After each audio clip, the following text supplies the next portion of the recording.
आठवें वेतन आयोग को लेकर सरकारी कर्मचारी और पेंशन धारक काफी बेसब्री से इंतजार कर रहे हैं, लेकिन अब उनका इंतजार खत्म हो चुका है और 2026 में आने वाला है आठवां वेतन आयोग यानी कि 8th पे कमीशन। लाखों सरकारी कर्मचारियों और पेंशनर के लिए ये बड़ी खुशखबरी है। केंद्रीय कर्मचारियों की तो बल्ले बल्ले होने वाली है। 1 जनवरी 2026 से आठवां वेतन आयोग लागू होने वाला है, लेकिन सभी सरकारी कर्मचारियों के लिए सबसे बड़ा सवाल यह है कि आठवां वेतन लगने के बाद में नया सैलरी स्ट्रक्चर क्या निकल कर आएगा, सैलरी कितनी बढ़ेगी और रिटायर्ड कर्मचारियों की पेंशन में कितना इजाफा होगा। इन सारे सवालों के जवाब आज आपको इस वीडियो में मिलने वाले हैं। साथ ही आपको यह भी बताएंगे कि आठवां पे कमीशन लागू होने के बाद में आपको कितनी सैलरी मिलने वाली है, अब आपको कितनी सैलरी मिल रही है और आठवें वेतन आयोग के बाद में कितनी सैलरी बढ़कर मिलेगी, लेवल 1 से लेकर लेवल 11 तक सैलरी में कितनी बढ़ोतरी होने वाली है, इसका पूरा गणित मैं आपको यहां बता दूंगा। नमस्कार दोस्तों, आप देख रहे हैं बीएन हिंदी और मैं हूं राकेश कुमार। अभी तक आपने बीएन हिंदी को सब्सक्राइब नहीं किया है तो सब्सक्राइब कर लीजिए। यूट्यूब में जाइए, सर्च कीजिए बीएन हिंदी और हमारे चैनल बीएन हिंदी को सब्सक्राइब कर लीजिए, बेल आइकन को प्रेस कर लें और आठवें वेतन आयोग से जुड़ा हुआ ये वीडियो सभी के साथ में शेयर करना है। अब एक बड़ा सवाल ये भी है कि क्या आठवां वेतन लगने के बाद में वाकई में जो बेसिक पे है वो दोगुना हो जाएगा? क्या न्यूनतम वेतन 18,000 से 50,000 रुपए तक पहुंच जाएगा?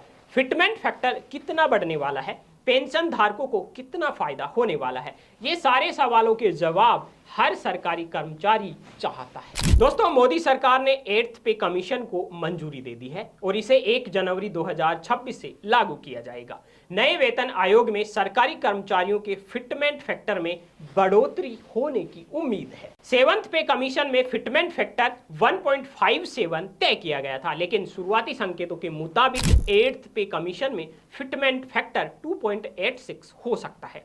अगर ये फिटमेंट फैक्टर तय किया जाता है तो न्यूनतम बेसिक सैलरी 18,000 रुपए से बढ़कर 51,480 रुपए हो जाएगी, जबकि हम अगर न्यूनतम पेंशन की बात करें तो 9,000 रुपए से बढ़कर वो 25,740 रुपए हो जाएगी। इसके अलावा हम आपको यहाँ पर बताने वाले हैं भत्तों और कटौती में क्या संभावित बदलाव है, वो भी यहीं पर हम आपको बता देते हैं। देखिए, बेसिक सैलरी संशोधनों के साथ साथ कर्मचारी स्थानों और नौकरी की आवश्यकताओं के आधार पर हाउस रेंट अलाउंस और ट्रेवल अलाउंस को भी अपडेट किए जाने की उम्मीद है। इसका मतलब ये है कि समान वेतन पर ग्रेड पे कर्मचारियों की कुल मासिक कमाई उनकी पोस्टिंग के आधार पर अलग अलग हो सकती है। आपको बता दें, भविष्य में होने वाली सैलरी रिवीजन से नेशनल पेंशन सिस्टम एनपीएस और central government health scheme CGHS के योगदान पर भी असर पड़ने वाला है। फिलहाल सरकारी कर्मचारी अपनी बेसिक पे और डीए का 10% एनपीएस में योगदान देते हैं, जबकि सरकार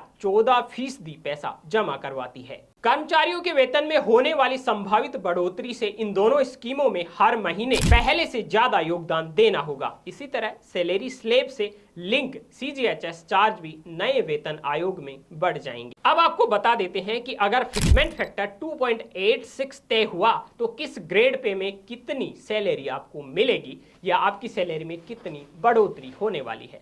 देखिए, लेवल 1 के कर्मचारियों को मिलने वाली बेसिक सैलरी 18,000 रुपए है और वो आठवें वेतन आयोग लगने के बाद में बढ़कर 51,480 रुपए तक पहुंच जाएगी। अगर फिटमेंट फैक्टर 2.86 तय हुआ तो यही नहीं, साथ में डीए, एचआरए और अलाउंस मिलकर कुल सैलरी 70 से 90,000 तक पहुंच सकती है। फिटमेंट फैक्टर इस बार 2.28 या 2.86 के बीच में रहने की उम्मीद है, लेकिन हम जो आपको आंकड़े बता रहे हैं वो फिटमेंट फैक्टर 2.86 के आधार पर हम आपको बता रहे हैं। देखिए, लेवल 3 का ग्रेड पे 2,000 रुपए है तो उनकी बेसिक सैलरी 57,456 रुपए बनती है और जिसका ग्रोस पे 74,845 रुपए है, तो आपको नेट इन हैंड सैलरी 68,849 रुपए मिलेगी। देखिए, लेवल 6 के ग्रेड पे 4200 की बेसिक सैलरी है 93,708 रुपए और इसका ग्रोस पे है वो बनता है 1,19,798 रुपए, तो आपको नेट इन हैंड सैलरी 1,09,977 रुपए मिलेगी।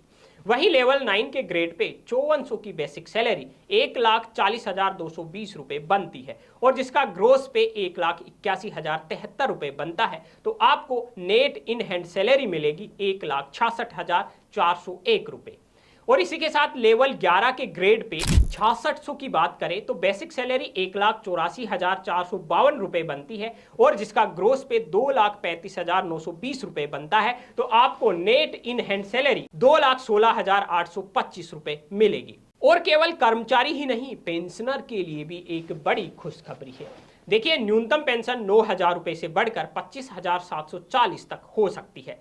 इससे लाखों रिटायर्ड बुजुर्गों को बड़ी राहत मिलने वाली है। अब आपको थोड़ा सा ये भी बता देते हैं कि किसको कितना फायदा होने वाला है। देखिए दोस्तों, जिसकी वर्तमान सैलरी 25,500 रुपए है, तो वो अब बढ़कर 72,930 रुपए तक पहुंच सकती है। ग्रुप डी से लेकर IAS, IPS, डिफेंस तक हर कोई इस बदलाव से प्रभावित होने वाला है। तो दोस्तों, 2025-26 का साल सरकारी कर्मचारियों के लिए हो सकता है सबसे बड़ा सैलरी जैकपॉट। तो क्या आप इस खुशी के लिए तैयार हैं? कमेंट में अपनी राय जरूर दें। अभी तक वीडियो को शेयर नहीं किया है तो शेयर कर दीजिए और चैनल को सब्सक्राइब नहीं किया है तो अभी यूट्यूब में जाकर BN हिंदी चैनल को सब्सक्राइब कर लें।